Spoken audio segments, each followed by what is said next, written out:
Bonjour frères et sœurs, j'aimerais partager une histoire avec vous. Et cette histoire a transformé ma vie. Cette histoire a changé ma vie. Et cette histoire, je vous dis une chose, a changé, a transformé la vie des milliers de personnes. Des milliers de personnes, je peux le dire. Frère, écoutez-moi très bien, car cette histoire est une histoire vraie, est une histoire réelle, car la parole de Dieu nous dit que le témoignage de deux ou de trois personnes est vrai.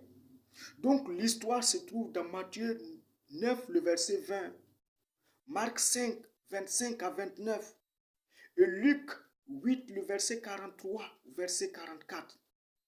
Mais si nous voyons dans Marc 5, le verset 25, là-bas, la parole de Dieu nous dit quoi?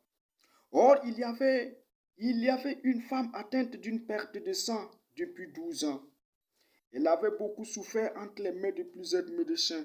Elle avait dépensé tout ce qu'elle possédait sans en tirer aucun avantage. Au contraire, son état avait plutôt empiré. Ayant entendu parler de Jésus, on dit ayant entendu parler de Jésus, elle vint dans la foule par derrière et toucha son vêtement. Car elle se disait, on dit ici, elle se disait, si je puis seulement toucher ses vêtements, je serai guéri. Le verset 29 nous dit, au même instant, la perte de sang s'arrêta et elle sentit dans son corps qu'elle était guérie de son mal. Gloire à Dieu.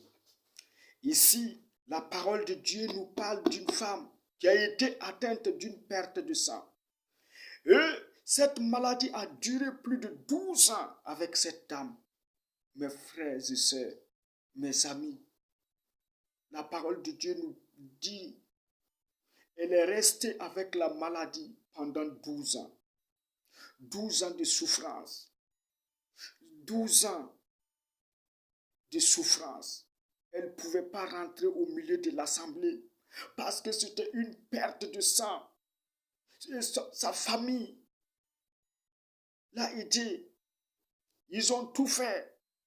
Peut-être son mari a tout fait, mais sans succès. Mais la parole de Dieu nous dit, si nous voyons dans Matthieu, Marc, Luc, il y a une partie qui nous dit qu'elle a dépensé tout ce qu'elle possédait. Donc sûrement, tout ce qu'elle avait dans sa maison, elle a vendu ses pagnes, ses plats, ses buffets, ses fauteuils, tout, elle a vendu pour sa santé. Elle a tout fait, mais sans succès. Mais la parole de Dieu nous dit qu'un jour, elle a entendu que Jésus venait, que Jésus était de passage. Mais elle s'est dit, si je puis seulement toucher ses vêtements, je serai guéri. Frères et sœurs, très important. Quelle foi! Quelle foi! Mais on dit en ce moment, tout cela, ou tous celles qui avaient cette maladie ne pouvaient pas rentrer au milieu des gens. Mais cette femme, elle s'est levée malgré les obstacles, malgré les souverains sacrificateurs.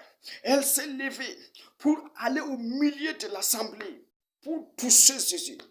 Elle est rentrée au milieu de l'assemblée.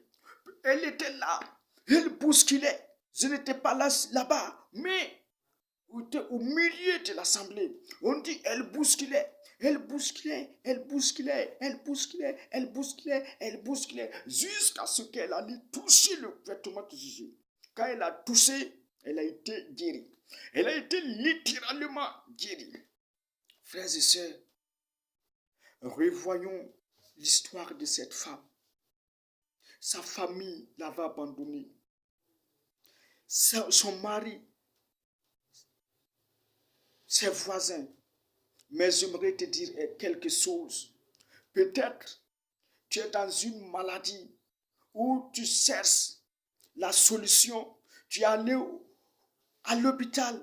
Ils t'ont dit que cette maladie est incurable, que cette maladie, tu vas mourir avec. Mais Jésus-Christ est là. Il te suffit seulement de toucher ses vêtements et tu seras guéri. Frère, sa famille l'a abandonné. Mais ceci, c'est fait te dire une chose. Jésus-Christ, lui, il ne t'abandonnera pas. Car il a dit que je suis avec vous jusqu'à la fin du monde. Et Jésus-Christ est le même hier, aujourd'hui et éternellement. Il faisait des miracles. Et aujourd'hui encore, il fait des miracles. Mais il te suffit seulement de toucher ses vêtements. Ta manière de toucher détermine l'action de Jésus dans ta vie. Touche son vêtement. Peut-être tu es là avec des problèmes. Tu ne sais pas quoi faire. Tu ne sais pas quoi faire. Mais Jésus, lui, il est là. Il a la solution à tes problèmes. Jésus est la solution à tes problèmes. Invoque-le. Toi qui le connais, invoque-le. Il va agir. Jésus te donne la force, te donne le pouvoir de tout faire. Toi, en tant qu'enfant de Dieu, ne laisse pas les problèmes t'intimider. Ne laisse pas les problèmes être quelque chose, être un obstacle qui va t'empêcher d'avancer. Le Seigneur te dit, appelle-le. Il te dit tout simplement de l'appeler et il va agir dans ta vie. Mais toi, mon frère, toi, ma soeur, qui ne l'as pas encore reçu, reçois-le dans ta vie. Il va transformer ta vie. Toi qui as des problèmes, tu ne sais pas comment faire. Même la nuit, tu ne peux pas dormir. Tu as des ennemis, tu as des esprits de gauche à droite. Tu te poursuis dans tes rêves. Tu ne sais pas quoi faire. Jésus est là. Il est la solution. Il veut tout simplement que tu l'acceptes et il va agir dans ta vie. Frères et sœurs, si tu ne l'as pas encore reçu, si tu ne l'as pas encore accepté, accepte-le et tu verras la gloire de Dieu surabonder dans ta vie.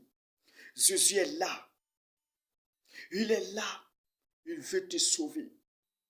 Jésus n'est pas venu pour que toi tu souffres de cette maladie.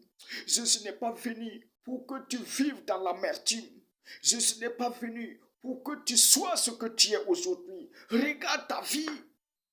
Regarde. C'est pas besoin de te dire. Regarde ta vie. Comment tu es. Et compare ta vie à d'autres personnes. Voir. Tu verras que ta vie est liée. Tout ne marche pas dans ta vie. Mais accepte Jésus-Christ. Et tu verras la transformation réelle dans ta vie. Je ne suis pas en train de parler de l'évangile de la prospérité, mais je te parle de quelque chose, mon frère, ma soeur. Accepte-le et tu verras la transformation réelle dans ta vie. Accepte Jésus-Christ et laisse-le assis. Car il a dit dans Matthieu 11, le verset 28, « Venez à moi, vous tous qui êtes fatigués et chargés, et je vous donnerai du repos. » Toi qui es chargé, tes problèmes, grâce à tes problèmes, tu ne peux même pas marcher dans la rue. Grâce à tes problèmes, tu ne peux même pas sortir de ce toit. Tu es là, emballé. Tu es là, tout enfermé dans ta maison. Tu ne sais pas quoi faire. Mais Jésus te dit, viens.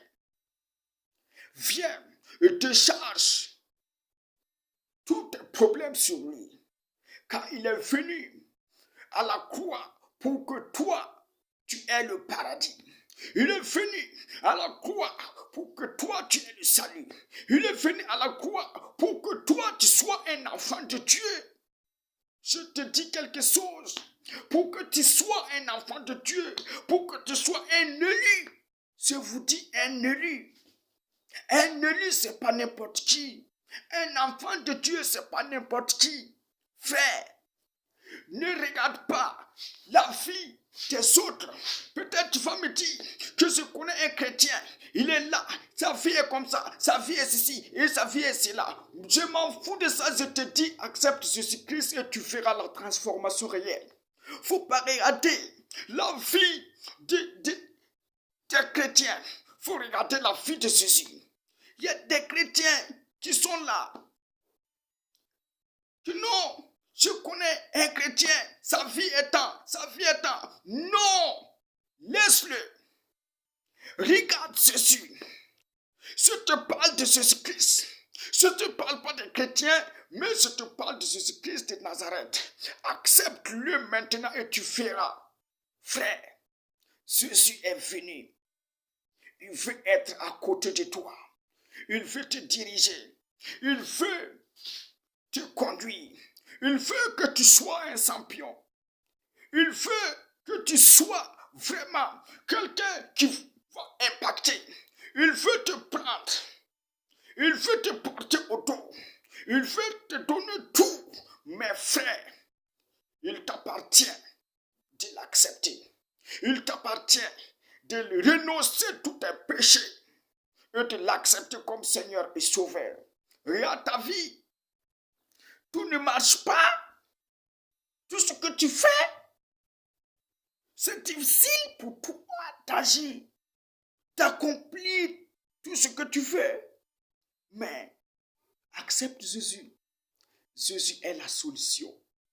Jésus est la solution. Il a la solution de tes problèmes. Il est la solution de tes problèmes. Ta famille, n'importe quelle maladie, n'importe quel problème, Jésus peut te sauver. Jésus veut te sauver. Jésus veut transformer ta famille. Jésus veut transformer ton histoire. Mais il t'appartient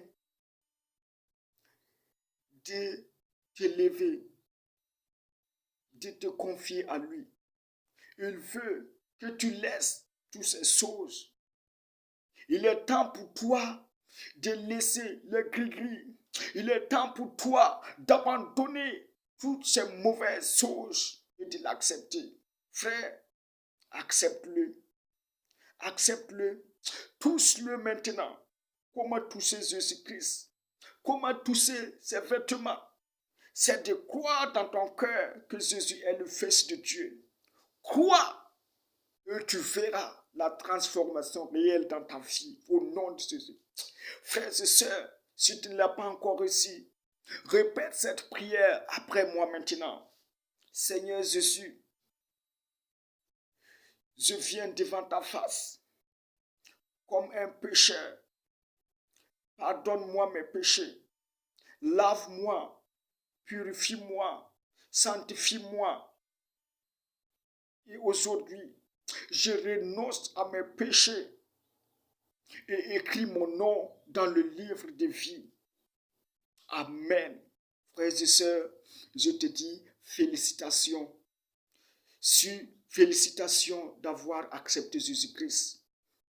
Maintenant, il te suffit seulement de chercher une église protestante qui est à côté et va expliquer le pasteur que tu as reçu Jésus-Christ. Et le pasteur saura comment t'accueillir. Et frère, à partir d'aujourd'hui, ta vie est transformée. À partir d'aujourd'hui, tu ne seras plus dans l'amertume. À partir d'aujourd'hui,